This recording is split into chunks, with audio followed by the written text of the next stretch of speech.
कभी कभी उपासक फंस जाता है, सामने वाले को प्रसन्न करने की चेष्टा में कभी कभी उपासना में बाधा खड़ी हो जाती है। ये कैसे संतुष्ट होगा? ये बहुत बड़ी कमी है। इसी को कहा गया है दया बिना साधु कसाई, और दया करी तो आफत आई। सामने वाले को परमार्थ का उपदेश करके दूर हट जाना चाहिए। वो पकड़े परमार्थ को तब तो उसको निकाला जा सकता है, और यदि कहीं कि इसको संतुष्ट करके निकाला जाए तो वो कभी संतुष्ट नहीं हो सकता। ऐसी नीच वृत्ति होती। जितना आप उसको निकालने की चेष्टा करेंगे उतना ही वो आपको दलदल में धंसाता जाएगा। ये प्रकृति का सिद्धांत है, इसलिए उपासक को निरपेक्ष रहना चाहिए, किसी की अपेक्षा नहीं रखनी चाहिए। ये अनुभूत बात कह रहे हैं। जो संतों से अनुभूत है वही हृदय में अनुभव में आता है। उपासक को यदि कभी ऐसा अवसर मिले कि किसी को भगवत मार्ग में बढ़ाना है तो वो ये ध्यान रखे कि हमें अपने को बचा करके इसको निकालना है। कहीं उसके मन की संतुष्टता के द्वारा हम परमार्थ निरूपण करेंगे तो वो कभी नहीं निकल पाएगा, क्योंकि उसका मन ये समझ जाएगा कि हमारे अनुकूलता को लेकर ये विचारवान है, हमारी अनुकूलता के लिए, बस वो आपको रौंद देगा। और परमार्थ का उपदेश दिया और निरपेक्ष हो गए और वो आप पर आसक्त होता चला जा रहा है, वो निकल जाएगा। त्रुटि यही हो जाती है उपासक से कि इसको कैसे संतुष्ट करूं, वहीं उसका पतन हो जाता है। पतन अपने आराध्य देव का चिंतन छोड़कर मांस के लोथड़े शरीरों का चिंतन होने लगता है। ये कैसे राजी रहे, वो कैसे राजी रहे, परिवार कैसे राजी रहे, भगत कैसे राजी रहे। निकले थे हरि को राजी करने के लिए और हो गया प्रपंच को राजी करना। ये बहुत सूक्ष्म बात है। ये शास्त्र सम्मत और हृदय सम्मत बात है, दोनों की अनुभूति। यदि भगवत मार्ग में आगे बढ़ना है तो किसी को संतुष्ट करने का भाव खत्म कर दे। शास्त्र सम्मत उपदेश है, पकड़ना है पकड़ो, नहीं पकड़ना है तो डूबो। तभी आप परमानंद का अनुभव कर सकते हैं, नहीं तो आपको फंसा लिया जाएगा। ये सूत्र उड़िया बाबा का है, दया बिना साधु कसाई और दया करी तो आफत आई। बीच में समझो, दया नहीं तो साधु कैसा, और दया की तो फंस गए। तो कौन सी दया आपका परम कल्याण में सहयोग कर सकती है? जो याद को ना नष्ट कर पावे। दया का उल्टा है याद। जो भगवत स्मृति में बाधा पहुंचा दे, ऐसी दया में आग लगे। भगवत स्मृति युक्त प्रियता प्रभु के चरणों में और दया जड़ चैतन्य में, तब तो निकल जाओगे। और अगर भगवत स्मृति को दया ने तोड़ दिया और उसकी स्मृति चल रही तो दुर्गति पक्की है। हिरण में इतनी स्मृति आ गई कि हरि स्मृति गई तो अगला जन्म ऐसे महापुरुष का पशु रूप में हो गया, मृग रूप में। तो बहुत सावधानी का ये परमार्थ मार्ग है। कभी कभी दया में चूक हो जाती है। ये दया बहुत बड़ी दैवी संपदा है, कोई साधारण नहीं है। महापुरुष अपने कल्याण की बात ना देखते हुए सामने वाले का कैसे मंगल हो, इस बात पर विचार युक्त रहते हैं। पर साधक को बहुत सावधान रहना चाहिए। इस दया रूपी सद्गुण से बचना चाहिए। ध्यान से इसको पकड़ लीजिए। दया रूपी सद्गुण से बचना चाहिए जब तक भगवत प्राप्ति ना हो जाए। दूर से दया का भाव, दूर से हृदय में कहीं इसका भाव प्रवेश हो गया कि इस पर दया करनी है, हम बड़े दयालु हैं तो फंसा फंसाया है। भजन करने से हृदय बड़ा द्रवित हो जाता है। द्रवित हृदय में करुणा और दया की लहरें उठती रहती हैं। उसको लगता है क्या दे दूं, क्या कर दूं, कैसे ये भगवान में लग जाए।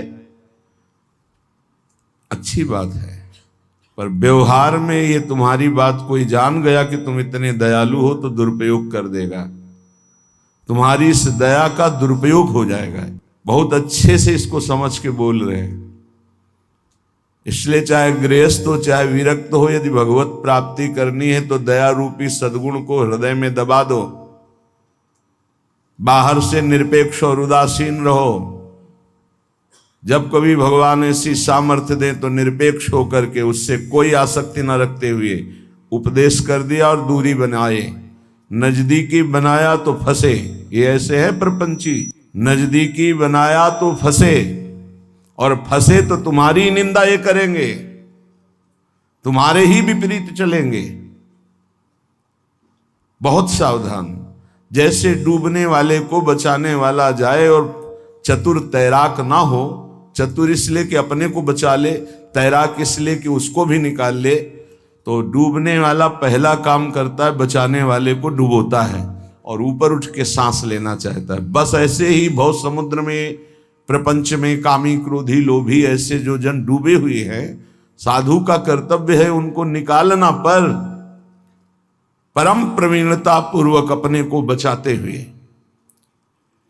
नहीं तो पक्का डूब जाएगा।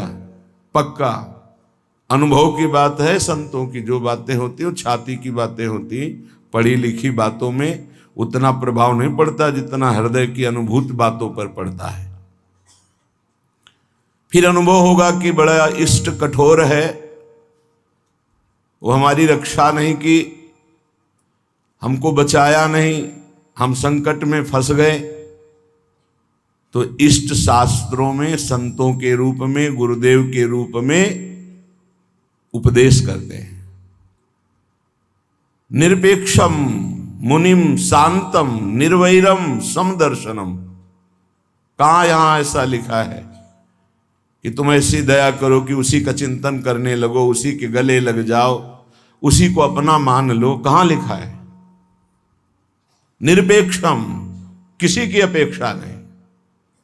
हम उपदेश कर रहे हैं, उसको पकड़ो तो आओ, जैसे हम चाहें वैसे चलो तो आओ, नहीं तो जाओ। भगवान का ही सब बनाया हुआ खेल है, भोगो खेलो, नर्क जाओ स्वर्ग जाओ, तुम्हारी रुचि। अगर मुक्त होना चाहते हो तो आज्ञा का पालन करो, निरपेक्ष रहे। निरपेक्षम मुनिम, मननशील, एक क्षण भी अपने प्रभु को ना छोड़े। इस संसार का सूत्र है। यदि आप निरपेक्ष रहे तो आपकी चरण धूल माथे पे चढ़ाएगा और आपकी आज्ञा का पालन करेगा। और यदि आपने दुलार कर दिया, उसको अपेक्षा कि ये भगवान को प्राप्त हो, ऐसी चेष्टा करके दुलार कर दिया, तो वो तुम्हारी बात को रौंद देगा। सामने वाला यदि अपना परिवर्तन नहीं चाहता तो पूरा जीवन संग दे दो तो भी उसका परिवर्तन नहीं होने वाला। अगर परिवर्तन चाहता है तो दूर से एक शब्द सुनकर उसका परिवर्तन हो जाएगा। साधु बहुत सावधान। बड़े बड़े जो संत अनुभव करके बोल गए हैं, वो अपने अनुभव से बोल रहे हैं, अपने हृदय की बात बोल रहे हैं। आप पकड़ लोगे तो आपका चिंतन नहीं बर्बाद होगा, वो अनुभूत बात आपको माया से बचा लेगी। सदैव अपने इष्ट देव के विचार में रहना चाहिए। भूल ये हो जाती है कि हम उसे प्रभु न मानकर उसका कल्याण करने का ठेका ले लेते हैं। हम इसका उद्धार कर सकते हैं, भूल हो गई। हमारे प्रभु आए शिष्य का रोल करते हुए, स्वांग करते हुए, तो स्वांग मात्र करना गुरु का असली बात नहीं है। गुरु शिष्य एक ही परमात्मा तत्व विराजमान है, असली बात है। ये भूल हो जाती है। कैसे ये संभले, कैसे ये दुखों से निवृत्त हो, कैसे भगवान को प्राप्त हो। थोड़ा बस उसके अनुकूल हो गए, वो तुम्हारी हर बात रौंद देगा, तुम्हें सेवक बना देगा, अपना गुलाम बना देगा। मान लेना हमारी बात, दिमाग में लिख लेना। एक साधारण विषयी आदमी तुम्हें अपना गुलाम बना सकता है। कैसे? उसकी अनुकूलता को यदि तुमने परोसा, बस वो तुम्हारी आज्ञा का उल्लंघन कर देगा। ऐसे सात्विक जन बहुत कम होते हैं जो ये बात सोचे कि ये किसी की तरफ देखते नहीं, किसी से बोलते नहीं, इन्होंने हमारी तरफ देखा, हमसे बोले, बात किया, अहो भाग्य। यह हम अपने अनुभव की बात और संतों के अनुभव की बात करते हैं जो माया मुक्त हैं। किसी को उपदेश देकर निरपेक्ष हो जाना, यही उसके कल्याण का स्वरूप है। उसको दुलार करना अपने और उसके दोनों के पतन का रास्ता है पक्का। संसार में कहीं कोई भी यदि भगवत मार्ग में चलना चाहता है तो शब्द पकड़कर निकल जाएगा माया से। और अगर गुरुजनों के, महापुरुषों के वचनों को नहीं माना तो हम लौट जाएं उसके चरणों में, हमारे ऊपर से खेले, तो भी वो कल्याण को प्राप्त नहीं हो सकता, क्योंकि वो वचन का पालन नहीं कर रहा। गुरुजनों का उदास रहना हमारे लिए अत्यंत आवश्यक है, क्योंकि जब वो उदासीन होकर तिरछी चितवन से देखते हैं तो हृदय थर्रा जाता है और धर्म पूर्वक चलता है। और जब गुरुदेव मुस्कुरा देते हैं तो उसका उल्टा फल होता है, हमें गर्व हो जाता है और हम उनकी आज्ञा का उल्लंघन कर देते हैं। ये संसार सद्गुरु स्वरूप है, ये पूरे जीवन शिक्षा देता रहता है। इसलिए हम बैरागी, भगवत मार्ग के अनुरागी या गृहस्थ में जो वैष्णवजन हैं, उनको ये जो दूसरों को उपदेश देना, दूसरों के कल्याण का ठेकेदार बन जाना, ये बहुत ही घातक खेल है। प्रवचन करना, उपदेश करना, दूसरों के मन को संतुष्ट करना, ये बहुत ही घातक खेल है भगवत प्राप्ति में। तब तक मुंह नहीं खोलना चाहिए जब तक स्वयं साक्षात्कार भगवान का न कर ले, नहीं तो मिटिया मेट साधना को करने के लिए ये माया प्रपंच बहुत विचित्र है। उस समय आपको अनुभव होगा कि भगवान बहुत कठोर हैं, हमारी बात नहीं सुनते, हमें बचाया नहीं, इसीलिए पहले भगवान संत और शास्त्रों के रूप में बोल दिए हैं, ऐसा करोगे तो परिणाम ऐसा होगा। सावधान, तब तक कभी किसी को शिष्य ना बनावे जब तक स्वयं भगवत प्राप्त ना हो जाए। तब तक कभी प्रवचन उपदेश ना करे जब तक स्वयं प्रवचन उपदेश का आचरण जीवन में उतर ना जाए। जब सामने वाले में भगवान का दर्शन हो तो फिर स्वांता सुखाए तुलसी रघुनाथ गाथा। अपने अंतःकरण में भगवत प्रेम उल्लसित होते हुए भगवत चर्चा, ये आत्म सुख के लिए है। नहीं तो बाधा पड़ जाएगी, पक्का बाधा पड़ जाएगी। इष्ट का चिंतन छूट करके इसको कैसे प्रसन्न करें, इसको कैसे राजी करें, इसको कैसे दुलार करें, बस इसी में अब आप विचार करो। एक संसार त्यागी वैरागी, भगवान के मार्ग का पथिक, प्रपंचिक, शरीराभिमानी, भोगी, विषयी पुरुषों के संतुष्टता के लिए वो विचारवान हो गया। ये विचार है गलत। तुम्हारे विचारों का उनके विचारों में प्रवेश हो जाए और वो तुम्हारे विचार में मगन रहे, तब उनका कल्याण होगा। तुम अपने विचारों को दबाकर उनके विचार में मगन हो गए, तुम्हारा पतन हो जाएगा। इसीलिए प्रचार प्रसार के लिए सिद्ध पुरुषों का अधिकार है। श्री वृंदावन दास जी महाराज विचारत ऐसे ही दिन जात, रात दिन इसी विचार में मगन रहो। श्यामा श्याम का नाम, श्यामा श्याम का रूप, श्यामा श्याम की लीला। कब मिली हो ब्रज जीवन प्यारे, गोरे सावल गात, विचारत ऐसे ही दिन जात। उपासक का कैसे दिन जाता है, कैसे रात जाती है। विचारत ऐसे ही दिन जात, कब मिली हो ब्रज जीवन प्यारे, कब मिली हो, कब मिली हो, विचारत ऐसे ही दिन जात, कब मिली हो ब्रज जीवन प्यारे, गोरे सावल गात, विचारत ऐसे ही दिन जात। कब मिलोगे? इतने दिन हो गए अभी तक साक्षात्कार नहीं हुआ। आज का दिन गया, आज की रात गई, फिर दिन आया, प्रभु कब मिलोगे, कब मिलोगे? ये व्याकुलता, यहां दूसरे के चिंतन की कोई गुंजाइश नहीं है। दया से चिंतन में फिसला साधक। ये हिरण का बच्चा मर जाएगा अगर हम इसकी रक्षा नहीं करेंगे। चलो ठीक, बाहर निकाल लिया, अब इसका पालन पोषण करना, चलो ये भी ठीक। 10-5 दिन में छोड़ देते, नहीं, गले लगा लिया, अगला जन्म हिरण का हो गया।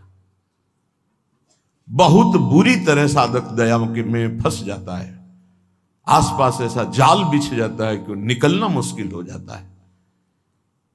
दया से बहुत बचो, ये भागवतिक सद्गुण है, आता है हृदय में, द्रवित होता है हृदय। जहां दूसरों का चिंतन हुआ तहां चिंतन अपना बदल जाता है। फिर क्या होता है? कहिबे में नियरे से लागत, सपन्यों नहीं दर्शात, अब कछु निठुर भय या जुग में, ताते मन पछतात, विचारत ऐसे ही दिन जात। वो बातें तो प्रभु की करता है, लेकिन ऐसा अनुभव में नहीं है। बहुत दूर प्रभु होते हैं।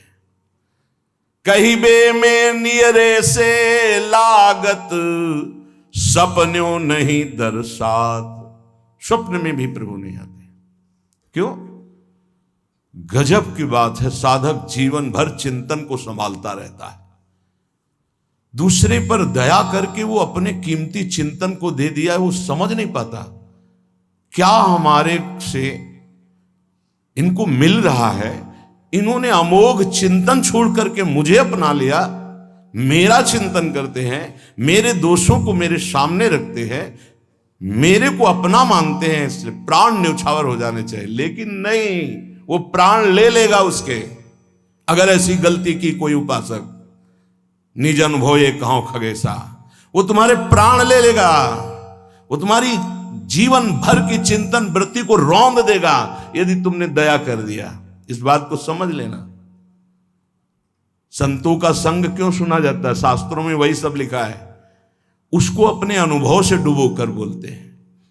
कहिबे में नियरे से लागत, सपने हूं नहीं दर्शात। अब करो प्रवचन। हृदय में आश्रय दूसरे का, चिंतन दूसरे का, संबंध दूसरे का, तो स्वप्न में भी आपके आराध्य देव नहीं झलकेंगे। फिर क्या हृदय कहेगा? अब कछु निठुर भय या जुग में, ताते मन पछतात। अब भगवान में नहीं सुनते, बहुत कठोर हो गए। हमें लगता है इस युग में, पहले बहुत जल्दी कृपा करते थे। हम आपको बताते हैं कलयुग में सबसे जल्दी भगवान प्रसन्न होते हैं।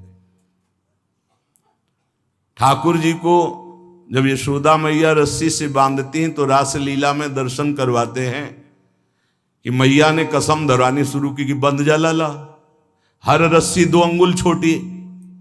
तो उनको पता है भगत बहुत प्यारे हैं। पहले तो बड़ी कसम खवाई निज भगवान के स्वरूपों की, नहीं बंधे। फिर सतयुग के भक्तों की, फिर त्रेता के, फिर द्वापर की। जो ही कहा कि तुम्हें कलयुग के भक्तों की शपथ से बन गए। क्यों? कलयुग में बहुत कम भक्त होते हैं। विशुद्ध भक्त भगवान की, हाँ, वृष्टि शारदी कहूं कहूं हुई, जैसे शारदीय वृष्टि कहीं कहीं होती है, ऐसी भगवान की भक्ति, विशुद्ध भक्ति। विशुद्ध भक्ति में मिलावट, नाटक, दंभ, पाखंड, दिखावा, ये सब नहीं। केवल एक प्रभु से अपनापन, बहुत कम, तत्काल बन गए भगवान। कलयुग के भक्तों की जीव शपथ दी भगवान, ऐसा रासलीला में दर्शन कराते हैं। कलयुग में बहुत जल्दी भगवान का साक्षात्कार होता है, पर बड़ा कठिन है अपने मन को समेट कर प्रभु में लगाना। करुणा निधि के ही भांति कहावो, सुनत नहीं सकुचार। एक बात मान लेना, हमारे प्रभु तक आवाज उसी की पहुंचती जिसका केवल प्रभु से संबंध है। अगर दूसरा कोई है तो आवाज नहीं पहुंचेगी, तुम्हारे हृदय में ही बैठेंगे, नहीं सुनेंगे। आवाज पहुंचती है जब केवल प्रभु रहते। जैसे द्रौपदी जी, जब तक कोई और था, अपना बल था, तो आवाज नहीं निकली। क्या द्रौपदी जी के हृदय में भगवान का चिंतन नहीं होता क्या? महाभारत में लिखा है, जो ही दुशासन आया तो भगवान का चिंतन चल रहा था, क्योंकि महाभागवत में कोई ऐसा नहीं कि श्री कृष्ण का विस्मरण था, लेकिन बल था पांडवों का, बल था औरों का, पुकार नहीं हुई, पुकार नहीं हुई। महाभारत प्रसंग में पढ़ के देख लेना, जो ही दुशासन गया उस समय द्वारिकाधीश भगवान के चिंतन में बैठी थी, क्योंकि रजस्वला थी। बल था कि ये सभा में ले जाएगा, 5 पति हैं, भीष्म आदि महापुरुष, आश्रय अन्य होने के कारण वो केवल अंदर चिंतन चल रहा था, पुकार नहीं हुई थी। बहुत सावधानी से समझने का विषय। जब सब बल छूट गया तब उन्हीं का जो हृदय में चिंतन हो रहा था, जो ही पुकार हुआ तो चमत्कार हो गया, वस्त्रावतार भगवान का हो गया। इसलिए करुणानिधि हैं, पर वो सुनेंगे नहीं जब तक आपका कोई और है। ये बहुत जल्दी फोन नंबर लग जाता है हमारे ठाकुर जी से। नंबर है एक, बस एक। मेरे तो गिरधर गोपाल, दूसरों न कोई। बात कर लो, सब डिलीट करो। सबकी ममता ताग बटोरी, मम पद मन ही बांध बर डोरी। कनेक्शन, जय जय, तुरंत उत्तर मिलेगा। हाँ बोलो, आपने कनेक्शन ही नहीं फैला। कनेक्शन तो जननी जनक बंधु सुत दारा, तन धन धाम सुरत परिवारा। तो इनसे बात करो, हरि से कैसे होगी? हरि से बात करने के लिए एक ठसक हमारे माई श्यामाजू को राज, एकमात्र प्रियाजू से अपनापन, तो अभी बात कर लो। लेकिन धिक्कार है हमारे मन को, हमारी इंद्रियों को, हमारी बुद्धि को बड़े परमार्थ के बहाने से चुराती माया। माया कोई विपक्ष बन के थोड़ी आती है, नहीं तो साधक विपक्ष को पहचान के फौरन अपने को बचा ले, वो भी चतुर खिलाड़ी है, पक्ष बन के आती है। हम इसका कल्याण कर देंगे, ये हमारी सेवा में है, ये इसका मंगल होना चाहिए। मार देगी। विपक्ष सेवा के बहाने से घुसता है और फिर मार देता है। ये बात ध्यान रखना, पकड़ लो हमारी बात को। एक परमहंस जी हमें मिले, वो आर्मी में मेजर थे, बाद में संत बने। बहुत ही अष्टपुष्ट शरीर, हमसे 1 बीता लंबे, और भारी त्रिशूल हाथ में रखते थे। गौ रक्षक, हजारों गौओं को ट्रकों से छुड़ाया था। तो विपक्ष मूड़ मुड़ा के, सफेद अचला सफेद ऊपर, साष्टांग दंडवत उनके आश्रम में। महाराज हमारी गौ भक्ति बहुत जोर की। वो कसाई था, आपका शिष्यत्व स्वीकार करने आए, जो आपका नाम सुना, आपकी गौ भक्ति, तो उनका भैया बड़े भाग्य हैं आपके, बस हमें केवल गौ सेवा करनी है, आप अपनी गौ सेवा में रख लो। हजारों लाखों गौएं थी, और इतनी नम्रता 1 साल में की कि सेवा में आ गया, शरीर सेवा में। हर बार साष्टांग दंडवत, हर बार जे भी, बस उसने ये स्वांग ही रचा था, जे भी शरीर सेवा में आया 2-3 दिन के अंदर वो रात्रि में दूध लेते थे 2 लीटर गाय का, उसी में जहर, जे ही पिया दूध से तुरंत अंदर, वो बड़े भागवतिक थे, तुरंत अंदर आया, तुम्हें जहर दे दिया गया। बुलाया, कहाँ है वो? गायब, है ही नहीं। 5 लीटर गौमूत्र पिया, हमसे एक बीता लंबे से, बस उनको यही समझ में गाय बचा सकती है। 5 लीटर जो ही गौमूत्र पिया, 5 मिनट में ही इतनी उल्टियां हुई कि सब बाहर। थोड़ी देर के लिए मूर्छित रहे, कोई डॉक्टर की जरूरत नहीं पड़ी और ठीक हो गए। एक तो भागवतिक दिव्य श्रद्धा उनकी, दूसरी गौमूत्र ने उनको बहुत सी उल्टियां करा दी। 5 लीटर, ढक्कन 2 ढक्कन की बात, इतनी गर्मी, 5 लीटर मतलब बार बार उल्टियां, तो सब बाहर निकल गया। और सामर्थ्यशाली भगवत चिंतन परायण गया न सेवा के मिस से। विपक्ष कभी विपक्ष बनकर नहीं आता, मित्र बनकर आता है। ऐसे ही साधक पक्का समझ ले, माया विपक्ष, वो मित्र बन करके आएगी, वो आपकी सेवा में से आएगी, हाथ जोड़ के आएगी और रौंद कर पैरों से चली जाएगी। कागज में लिख लो, दिमाग में लिख लो। कैसे जानोगे माया विपक्ष आ गई हमारी सेवा में? जिसके संग से प्रभु का चिंतन छूटे और उसका चिंतन बनने लगे, चाहे जिस भाव से हो, चाहे दया से हो, प्यार से हो, दुलार से हो, किसी बात से हो, बस समझ लेना ये विपक्ष है, अपना पक्ष नहीं।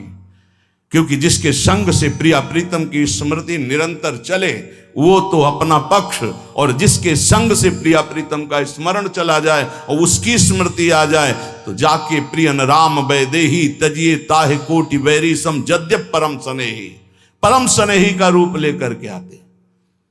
बहुत सावधान उपासक को रहना चाहिए, नहीं तो करुणानिधि प्रभु होते हुए भी तुम्हारी बात नहीं सुनेंगे, तुम्हारी आवाज नहीं जाएगी वहां तक। फिर कहोगे भगवान ने बचाया नहीं, तुमने सिद्धांत का भंजन किया, सिद्धांत के विरुद्ध चले, इसीलिए तुम मारे गए, इसीलिए तुम्हें गिरा दिया जाएगा। बाद में दोषी तुम होगे क्योंकि तुमने दया की, यहां भी और परलोक में भी। 3 जन्म लगे भगवत प्राप्ति के लिए। पहले जन्म में ही पिता भगवान थे ऋषभ देव जी, भरत जी के। ये लीला करके उन्होंने दिखाया। इसलिए वैष्णव, सन्यासी, साधक, उपासक अपने जीवन में बहुत सावधान रहे, पूरे जीवन में। कभी कभी जगत कल्याण की भावना भी उसको बंधन का कारण बन जाती है। इसलिए जगत भगवत स्वरूप है, इसका कल्याण नहीं करना, तुम अपने को बचा के निकल जाओ, यही बहादुरी है।